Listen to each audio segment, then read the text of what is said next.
harus tahu mana, mengenal orang juga. Tuhan akan kasih pengertian bagi kita. Pantas tidak diikuti, pantas enggak dibela. Jangan membela kejahatan nanti. Jadi marah Tuhan. Jadi kita harus mengerti semuanya.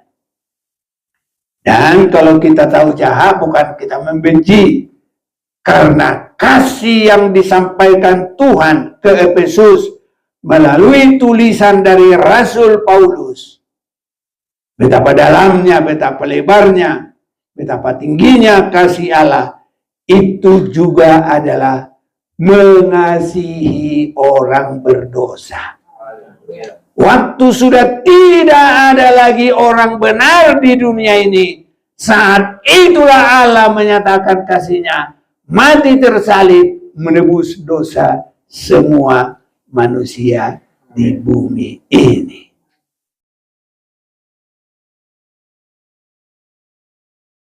Puji Tuhan atas kesempatan yang Tuhan berikan bagi kita.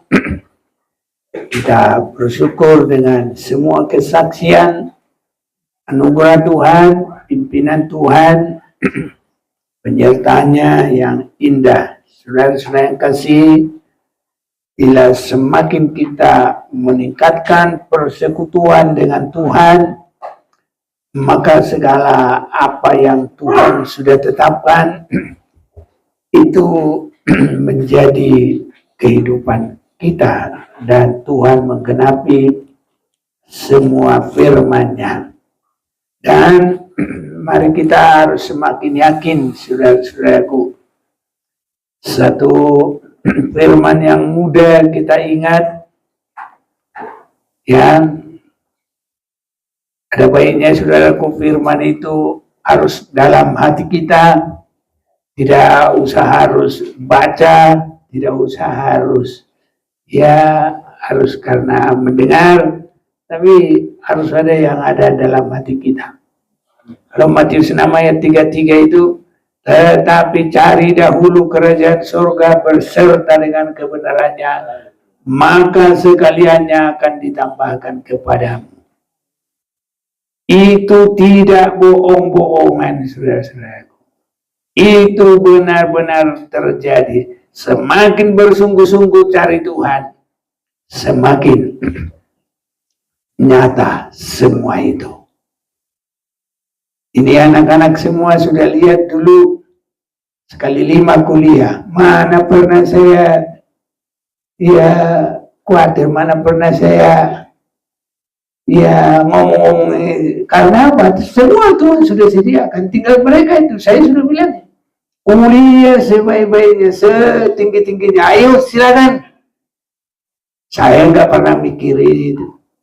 Ada yang selalu malah harus tiap bulan datang berapa biaya untuk kuliah, bahkan apa-apa lagi yang begitu. Nah, ini anak-anak ini, saya kan tidak bohong.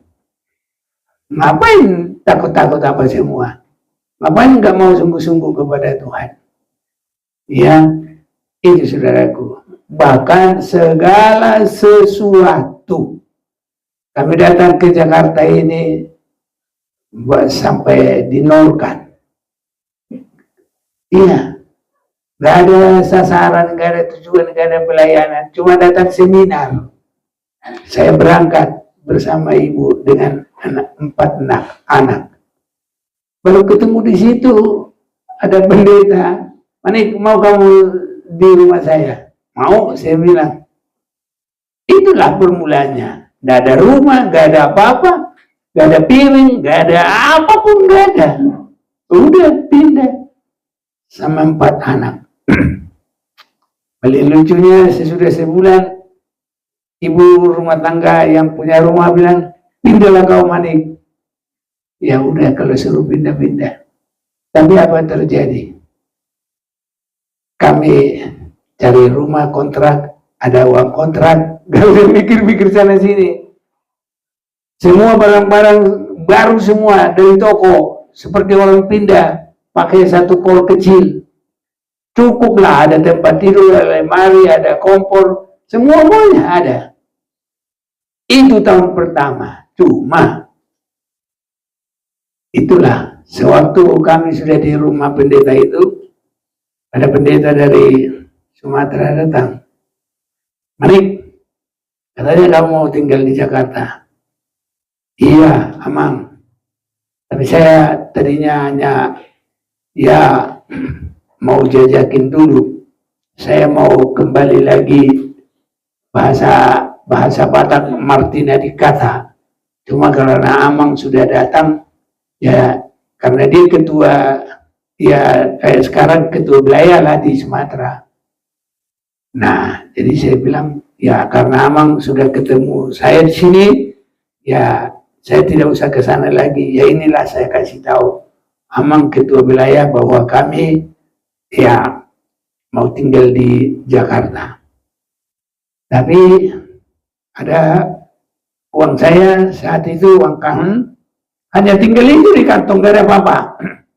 Ada anak 4, yang satu masih sekitar sebulan atau 2 bulan.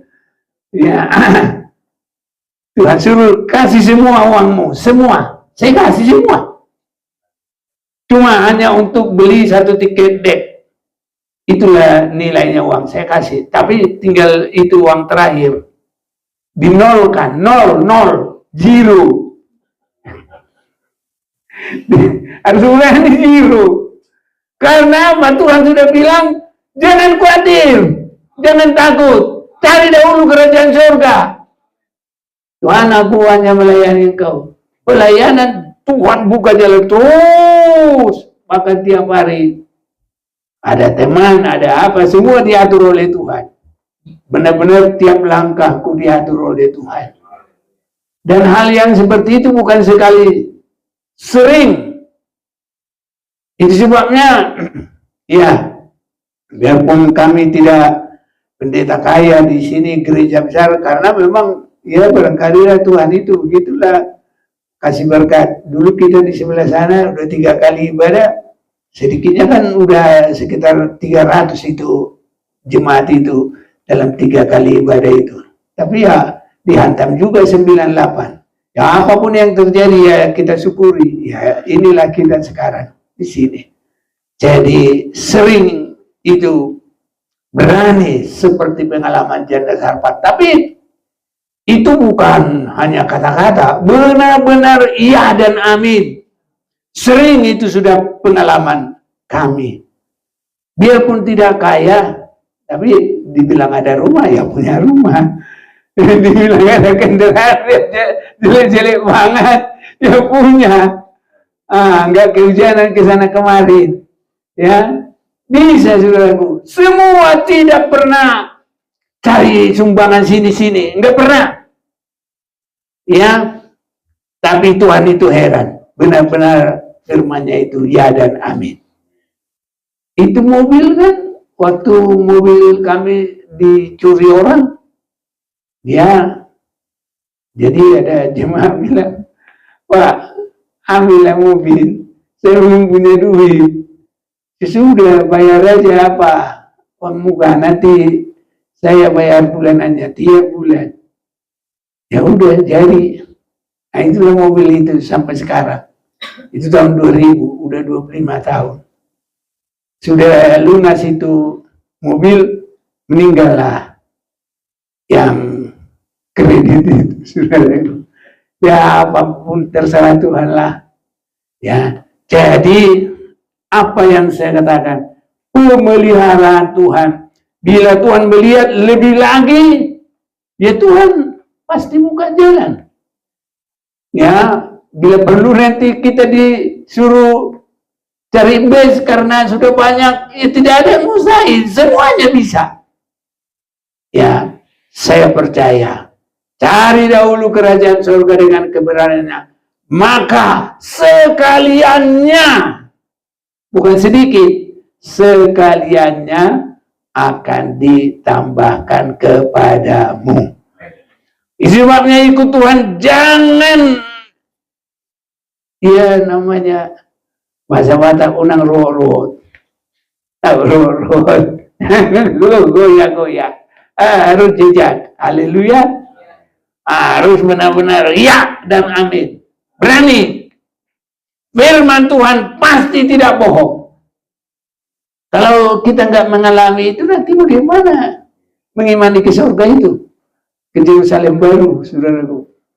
Harus benar-benar yakin, ya dan amin. Dan kita pasti akan mengalami Tuhan buka jalan semuanya. Ya kalau mungkin Tuhan tidak suruh kami kaya, ya begini saja, ya udah terserah. Pokoknya nggak minta sana, nggak minta sini. Nggak usah lihat-lihat ke gunung-gunung. Dari mana pertolonganku? Aku barusan ketemu di telepon temanku, rupanya dikasih tahu, Pak Marik itu bikin seminar, bukan kami bayari, justru dia yang bayarin ongkos-ongkos pendeta-pendeta. Masa ya? Oh, dari mana duitnya? Langsung aku di telepon. Aku nggak minta sedikit pun dari orang-orang, itu cuma hasil berkat Tuhan dari jemaat, saya bilang. Jadi jemaat sini jangan pikir semuanya itu masuk di kantongku. Saya bagi-bagi juga. Ya, jadi setiap yang datang seminar itu kita bagi. Jadi itu ada pendeta yang biasa-biasa nyari sponsor itu, dia pikir aku dapat sponsor dari mana, langsung aku ditelepon. Aneh, dari mana? Katanya Pak Manik yang sponsori. Lah iya, ya udah dari Tuhan, tidak ada dari mana-mana. Ya hanya berkat dari Tuhan melalui jemaat itu. Langsung saya beritahu. Ya, ini bapak-bapak kita ini ditawarin pun ke saya itu duit, kalau bukan benar-benar berkat Tuhan, mana saya mau. Kalau sumbangan dari sana, tinggal tanda tangan aku disuruh 20 juta. Ya udah untuk kalian aja. Tuhanku Maha Kuasa. Karena nanti setiap apa yang kita terima, kita bertanggungjawabkan dari mana. Iya. Satu waktu nanti mungkin dapat saya tunjukkan ayatnya. Setiap apapun bangunan, sampai bangunan rumah kita itu, nanti ditanya, asalmu dari mana? Nanti kalau ditanya, aku minta dari sono, disumbang dari sana. Nah, jadi yang sangat baik itu benar-benar harus karena kita kerja diberkati oleh Tuhan. Karena kita berbuat diberkati oleh Tuhan.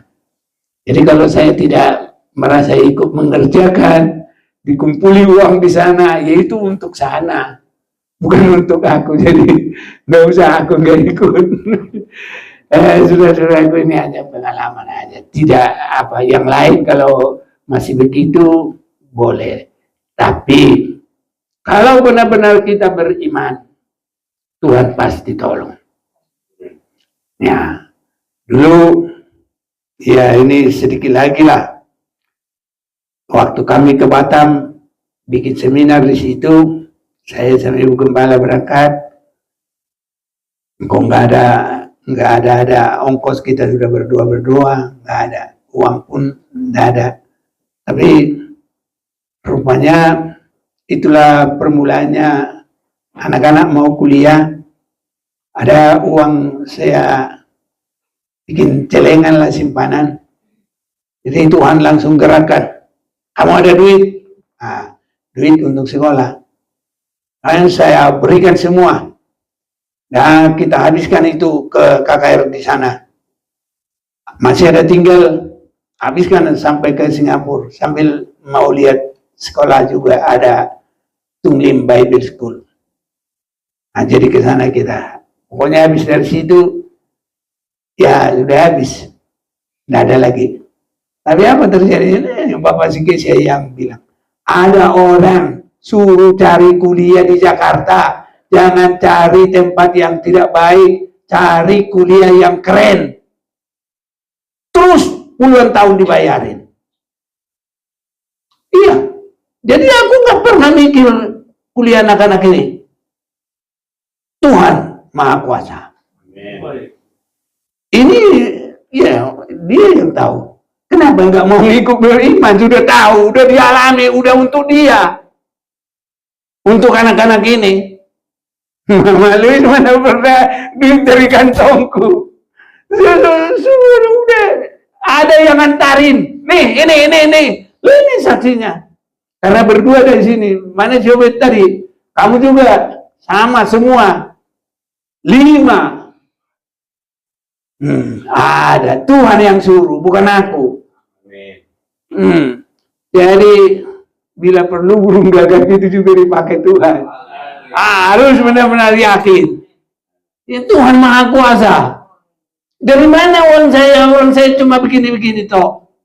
Tapi uang saya ada di Tuhan. Uangnya ada di surga. Sekarang masih di surga, nanti baru turun ke Yerusalem baru. Haleluya. Nah, itu kita wahyu aja lagi sekarang. Baik, wahyu pasal 2. Ya, jemaat di Efesus dulu. Tuliskanlah kepada mereka jemaat di Efesus, inilah firman dari Dia yang memegang ke-7 bintang itu di tangan kanannya dan berjalan di antara ke-7 kaki dian emas itu. Aku tahu segala pekerjaanmu. Ini Tuhan tahu semua. Baik jerih payahmu. Jadi Tuhan lihat itu kesungguhan kita ini. Baik ibadah kita, baik pelayanan kita. Maupun ketekunanmu. Kita tekun apa enggak ini? Tuhan tahu itu semua menentukan anugerah berkat kita sampai di dalam hidup yang kekal selama-lamanya. Bahwa engkau tidak dapat sabar terhadap orang jahat. Bahwa engkau telah mencobai mereka menyebut dirinya rasul. Tetapi yang sebenarnya tidak demikian. Bahwa engkau telah mendapati mereka pendusta. Jadi kita harus tahu mana. Mengenal orang juga. Tuhan akan kasih pengertian bagi kita. Pantas tidak diikuti. Pantas enggak dibela. Jangan membela kejahatan nanti. Jadi marah Tuhan. Jadi kita harus mengerti semuanya.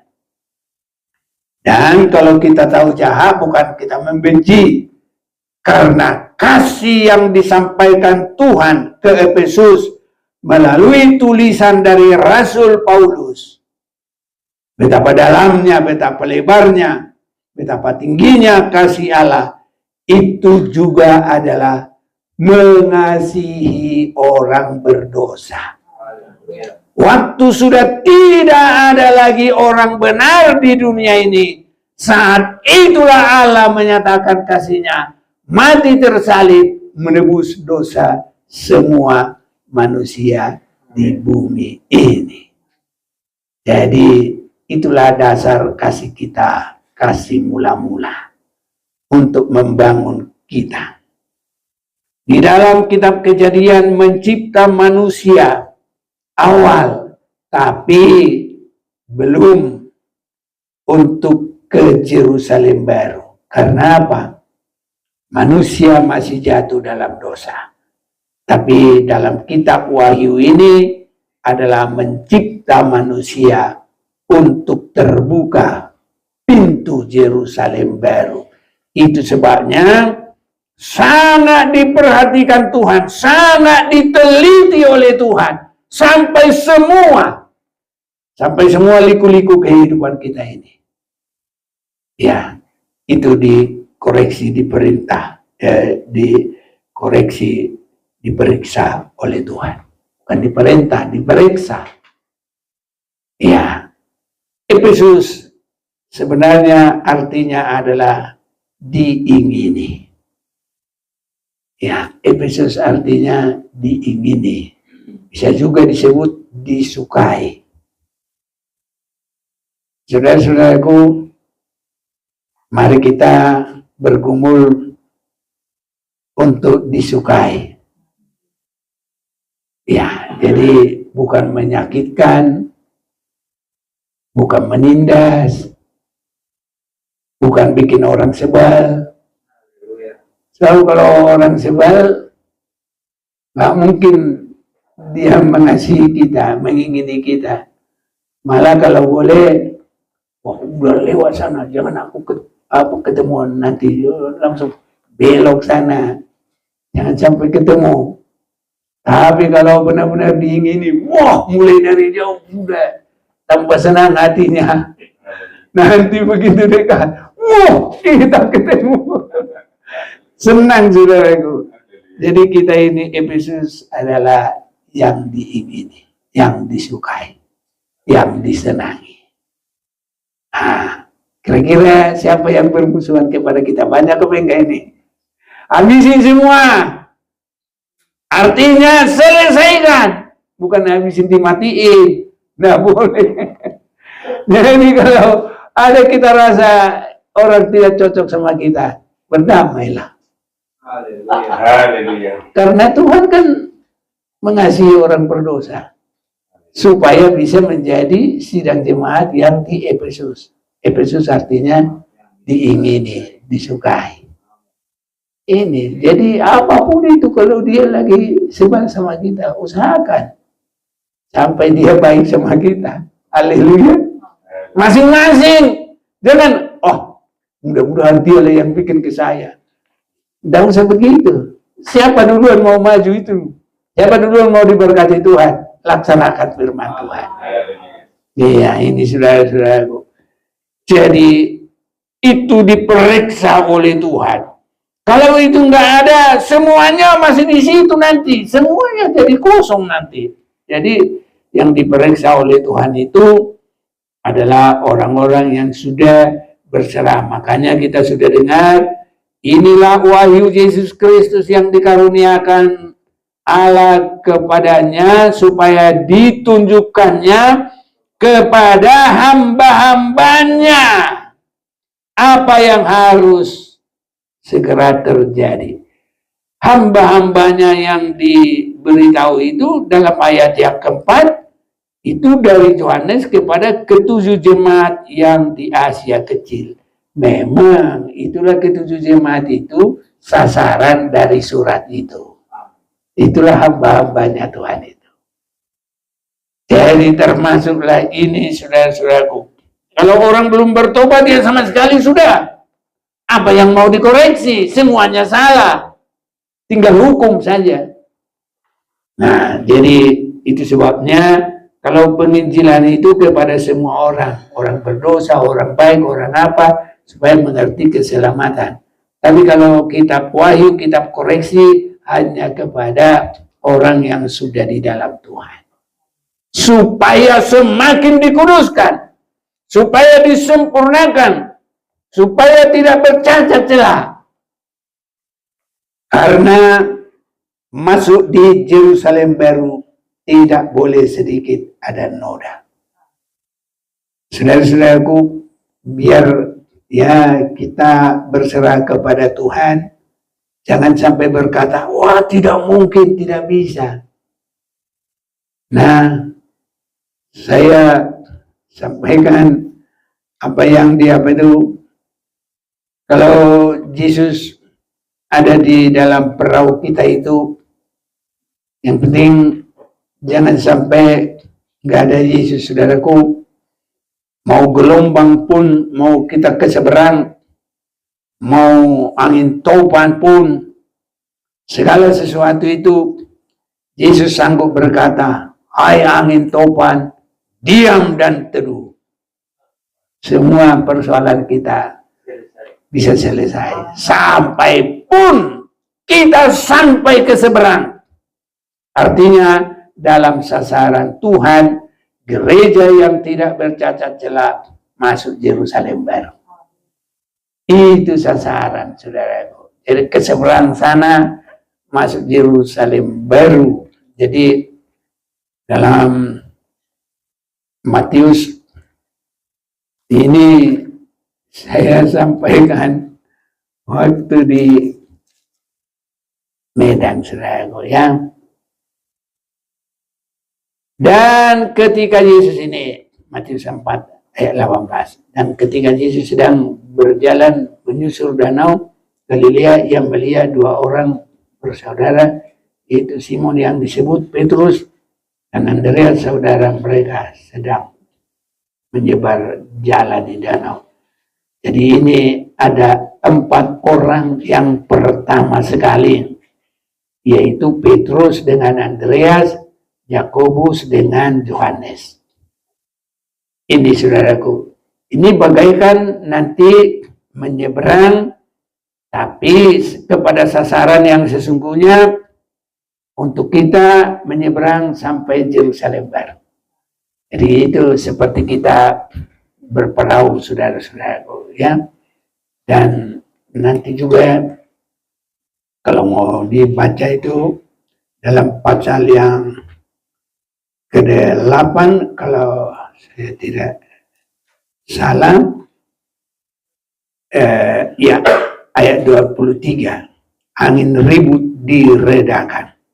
Lalu Yesus naik ke dalam perahu dan murid-muridnya pun mengikutinya. Nah ini. Jadi Yesus bersama dengan muridnya ada dalam perahu, apapun tantangan pasti sampai ke seberang. Haleluya, saudaraku. Yesus sanggup menyelamatkan. Ini bukan asal di dunia ini, itu juga pergumulan kita. Ada dulu nyanyian begini, berlayar ke surga, mari naik kapal, Tuhan jurumudi, berlayar ke surga. Iya. Jadi kalau itu saudara-saudaraku, Yesus ada di dalam perahu kita, pastinya nyampe. Gak bisa tidak. Jadi nggak boleh berkata, mana bisa kudus, mana bisa suci, mana bisa sempurna. Orang kalau memandang dari SD, mana bisa kuliah, pasti begitu. Ya, tapi seiring dengan pertumbuhan, perkembangan, asal mau saja mengikuti dengan baik, pasti bisa. Tidak ada yang mustahil, saudara-saudara. Jadi, apa yang dikatakan oleh firman Tuhan itu bukan hal yang mustahil. Tapi justru dalam firman Tuhan tidak ada yang mustahil. Tuhan bisa menolong kita. Apapun saudaraku, Tuhan sanggup menolong kita. Jadi di bumi ini sampai kekal. Kalau Allah itu turun dari surga bersama dengan Yerusalem Baru, dan nanti gereja itu sesudah kerajaan 1000 tahun naik. Jadi bukan ke surga lagi. Nanti tidak ketemu Allah. Allah sudah turun dari surga. Jadi beda-beda, saudaraku. Kalau manusia dari bumi, dari kerajaan 1000 tahun itu bersama Yesus, ya baru naik. Iblis langsung dibakar di situ, Wahyu 20. Boleh kita lihat sebentar. Wahyu pasal 20. Wahyu pasal 20 ayat 1 sampai dengan yang ke-6 adalah kerajaan 1000 tahun. Saya tidak akan sempat baca. Ayat 7, iblis dihukum. Dan setelah masa 1000 tahun itu berakhir, iblis akan dilepaskan dari penjaranya. Nah, jadi dia mendekati, dan dia akan pergi menyesatkan bangsa-bangsa pada keempat penjuru bumi, yaitu Gog dan Magog, dan mengumpulkan mereka untuk berperang, dan jumlah mereka sama dengan banyaknya pasir di laut.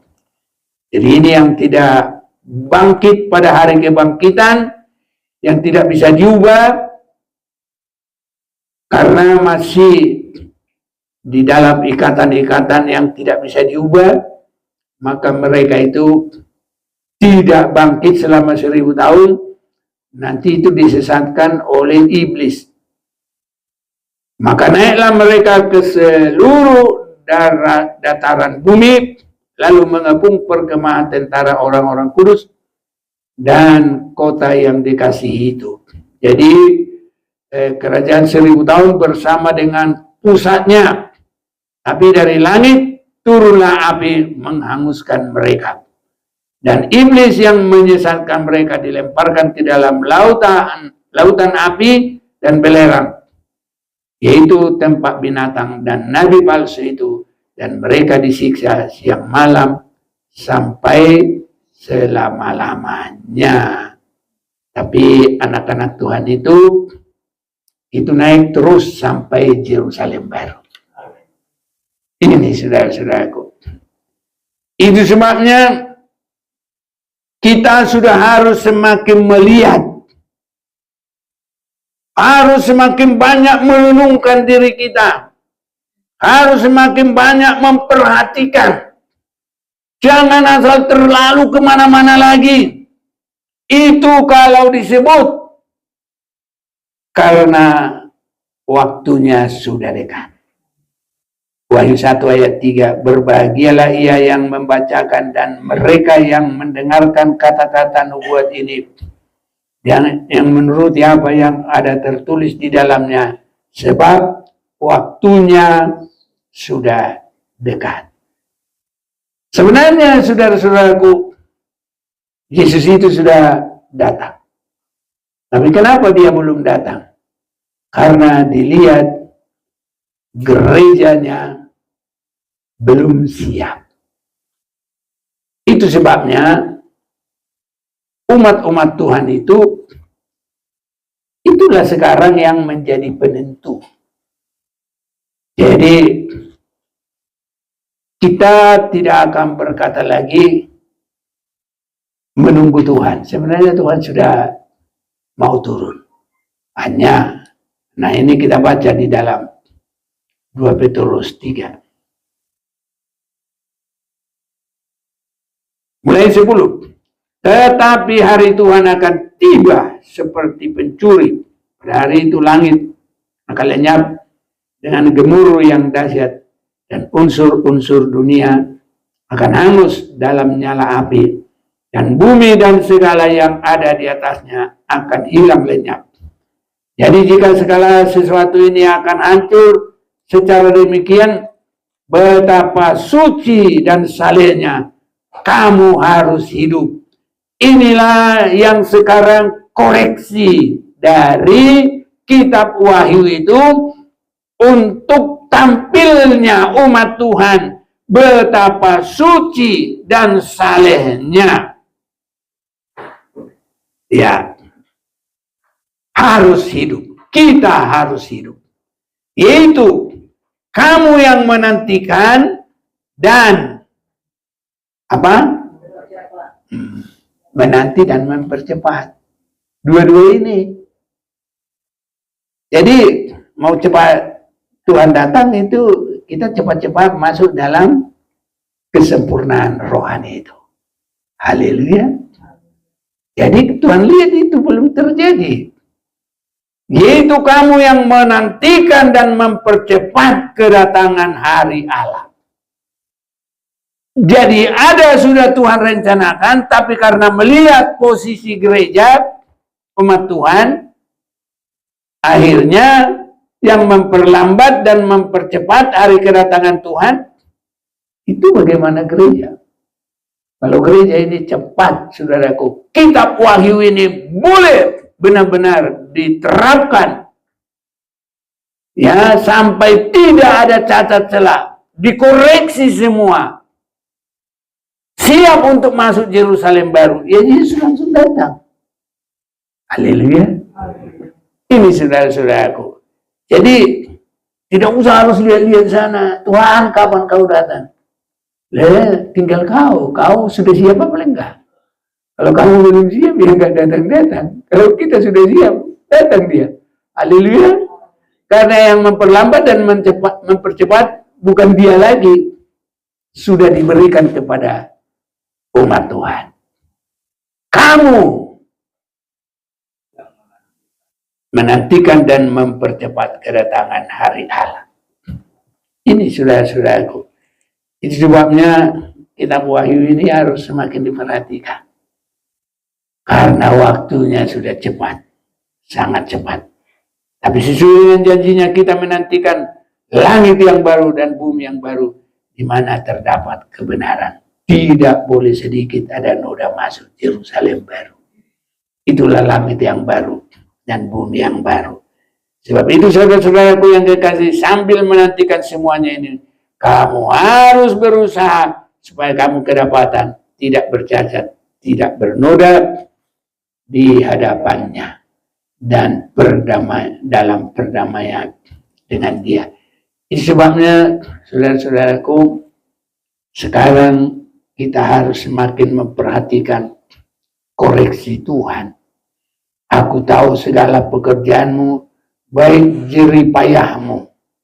Apa yang kita sudah berjerih payah untuk Tuhan ini? Apa yang kita sudah buat? Hanya untuk ibadah saja belum berjerih payah.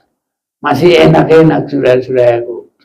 Ya, gak usah jalan kaki 5 kilometer. Kalau dulu kami pernah kebaktian, wah dari kampung sampai ke kampung sana jauh, dari Nasia ke Utara Barat jalan kaki. Nah, ada 8 kilo kalau nggak salah. Nah sekarang kan tidak, saudaraku. Enak juga, dari mana boleh naik mobil. Enak-enak saudaraku ya. Jadi ya minimal kita dalam hal ini sedialah setiap ibadah.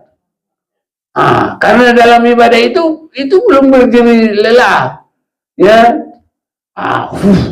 Belum begitu. Masih santai. Ya, puji Tuhan. Sampai di sini juga kita masih bisa ya dikasih dingin, ada ya pendingin juga saudaraku. Itu kan kemurahan Tuhan. Jadi artinya jeri lelah kita ini belum terlalu benar-benar tinggi.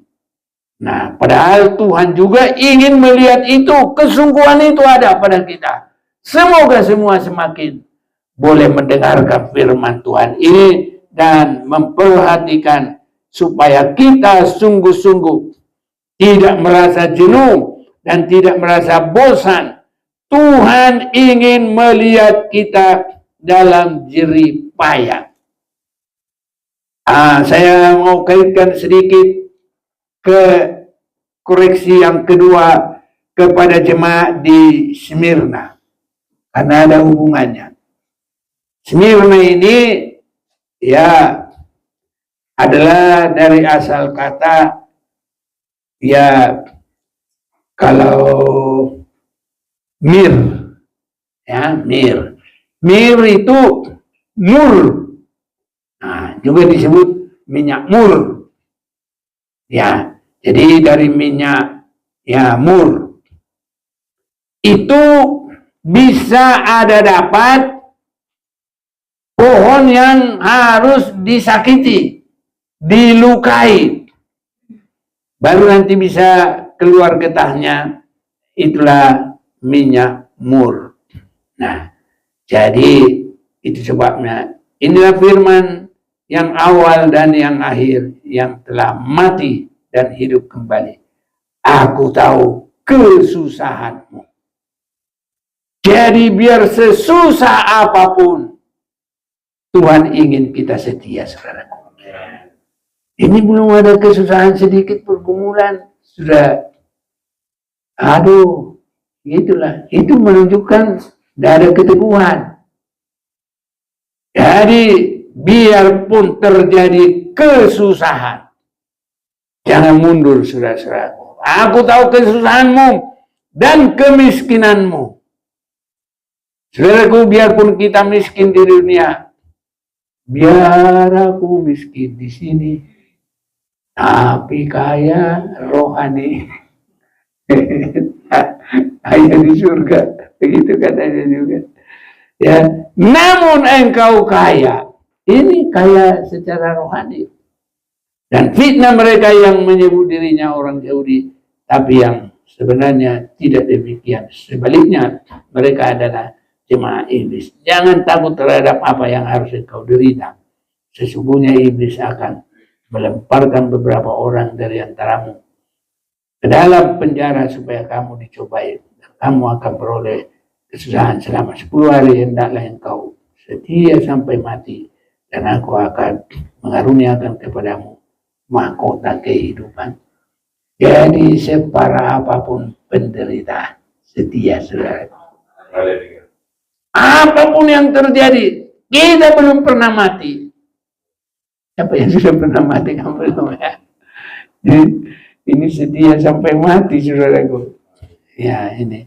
Jadi kita semakin dibawa meningkat di dalam Tuhan. Jadi semua ini, walaupun itu satu-satu kepada jemaat itu, karena mereka sudah punya pengalaman tersendiri-sendiri, istilahnya gelas-gelas untuk memenuhkan inilah tambahan, untuk memenuhkan ini tambahan. Jadi semua 7 gelas itu ya ditambah, mana yang kurang, kira-kira gitu saudara-saudaraku. Tapi kalau untuk dunia ini, semua surat-surat ini adalah koreksi bagi kita. Membangun gereja yang tidak bercacat celah, yang boleh masuk ke Yerusalem baru. Satu-satunya, kalau di surga belum kulihat di sini. Tidak ada noda, tidak ada sedikit pun dosa. Tapi kalau ke Yerusalem baru, begitu kita masuk Wahyu 21, Wahyu 22, langsung ada saudara-saudaraku. Itulah nanti yang akan kita tempuh. Makanya harus dicipta manusia baru. Dan Tuhan harus saksikan dan lihat. Lihat, aku jadikan semuanya baru. Ini sebabnya, tetapi ini 21 ayat 8, tapi orang-orang penakut. Ini saudaraku, bukan takut setan, bukan takut yang lain-lain. Gak berani melakukan firman. Ini orang-orang keji, orang-orang pembunuh, orang sundal, tukang-tukang sihir, penyembah-penyembah berhala, dan semua pendusta. Mereka akan mendapat bagian mereka di dalam lautan yang menyala-nyala oleh api dan belerang. Inilah kematian yang kedua. Wahyu 21 ayat yang ke-27. Tapi tidak akan masuk ke dalamnya.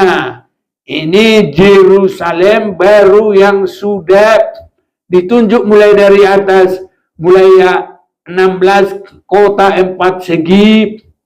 Ayat 17, diukur temboknya 144 asta menurut ukuran manusia.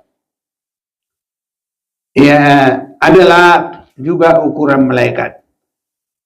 Terus ditunjukkan temboknya sampai kepada ubinnya semua diberitahu.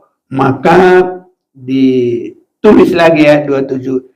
Tapi tidak akan masuk ke dalamnya sesuatu yang najis atau yang melakukan kekejian atau dusta, tapi hanya mereka yang namanya tertulis dalam kitab kehidupan anak domba. Bagaimana nama kita tertulis? Kita harus menang. Semua adalah pemenang. Makanya saudaraku, harus semakin sungguh-sungguh kita ini bergumul. Ya. Baru sebagai penutup ayat pasal 22 ayat 15. Tapi anjing-anjing dan tukang-tukang sihir, orang-orang sundal, orang-orang pembunuh, penyembah-penyembah berhala, dan setiap orang yang mencintai dusta dan yang melakukannya tinggal di luar. Ini saudara-saudaraku, ya, makanya saya perhatikan kalau ke surga tidak ada disebut seketat itu. Tapi kalau ke Yerusalem baru harus. Itu sebabnya kita harus diawali Wahyu 21 itu adalah manusia ciptaan baru. Dan supaya itu boleh terjadi adalah koreksi yang sangat dalam atas koreksi Tuhan dengan segala pekerjaan kita, segala jerih payah kita, segala ketekunan kita, semua, bagaimana juga persekutuan kita. Ini saudara-saudaraku yang terkasih. Dan koreksi-koreksi ini akan terus sampai kepada Wahyu pasal yang ketiga sampai kepada ayat yang terakhir. Itulah kepada ketujuh sidang jemaat itu, baru nanti suasana kekekalan itu susunan kedudukan ya, ke-24 tua-tua dan keempat binatang. Jadi yang kita sangat perhatikan di sini adalah suasana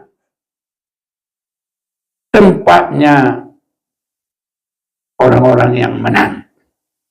Saya baca sedikit mulai 1. Kemudian daripada itu aku melihat sesungguhnya sebuah pintu terbuka di sorga, dan suara yang dahulu yang telah kudengar berkata kepadaku. Jadi ini masih suasana sorga, belum ditinggalkan oleh Tuhan.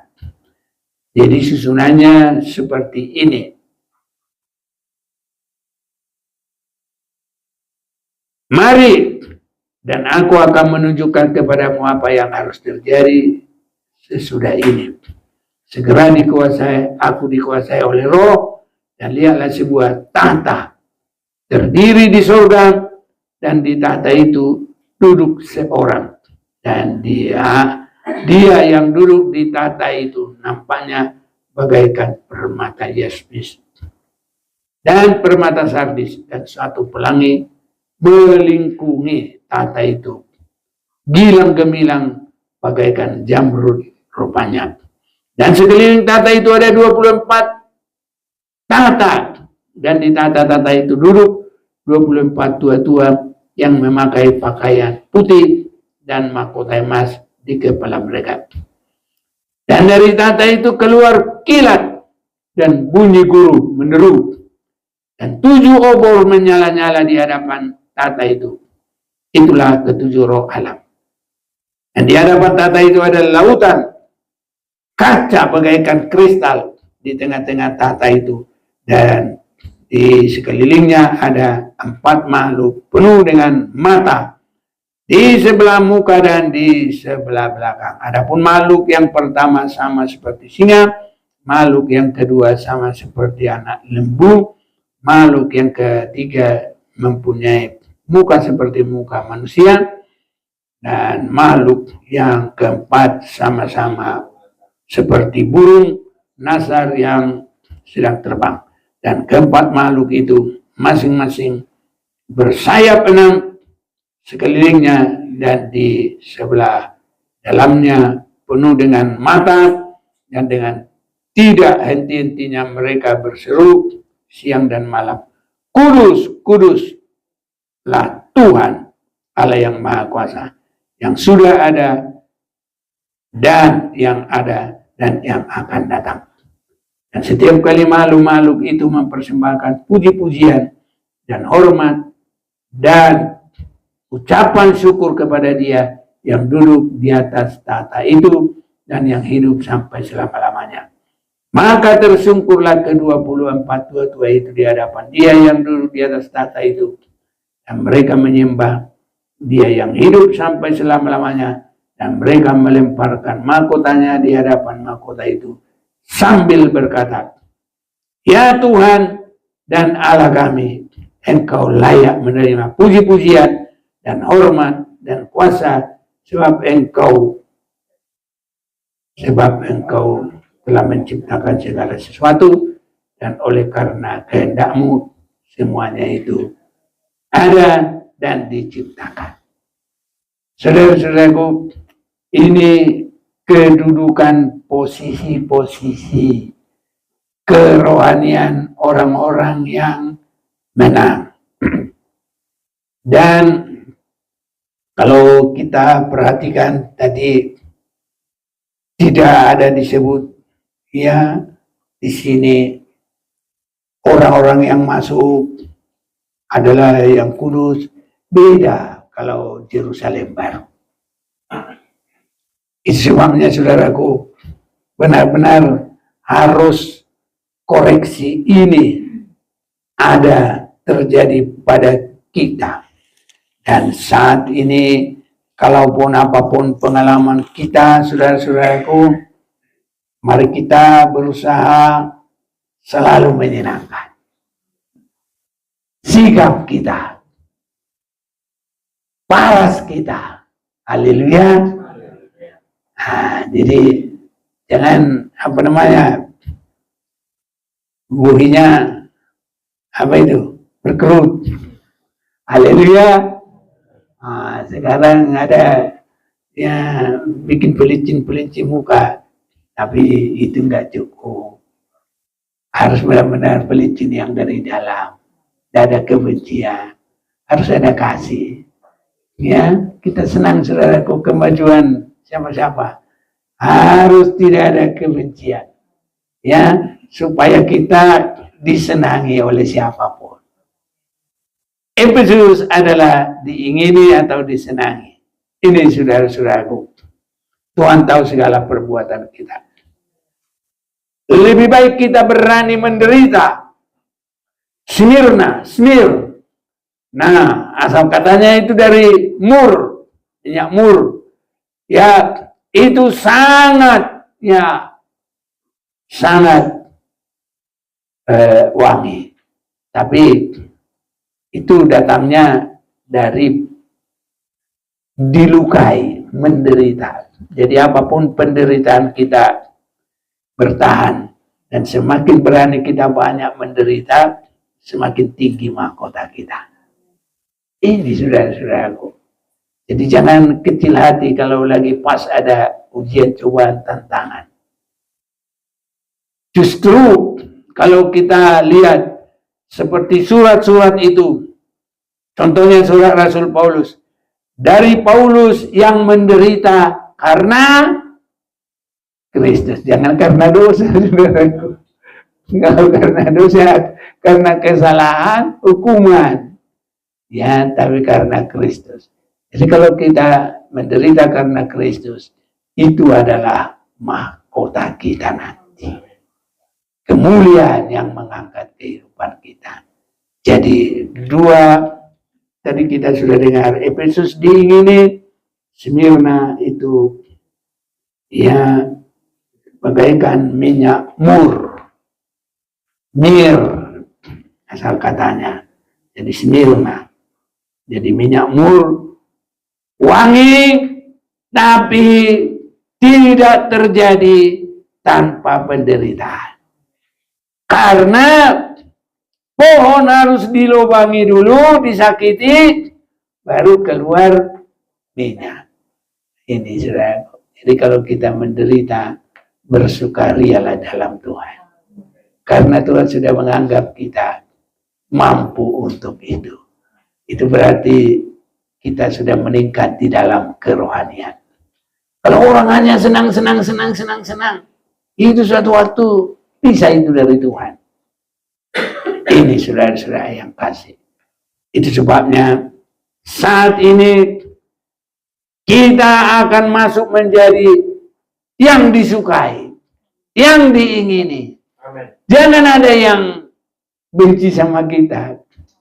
Malah sidang jemaat sama-sama nyanyi, tapi ada perselisihan, ada tidak baikan. Saudaraku, menyatulah semuanya. Nanti nggak ada tempat kita, karena di Yerusalem baru itu bukan dua, semua harus sudah murni di situ.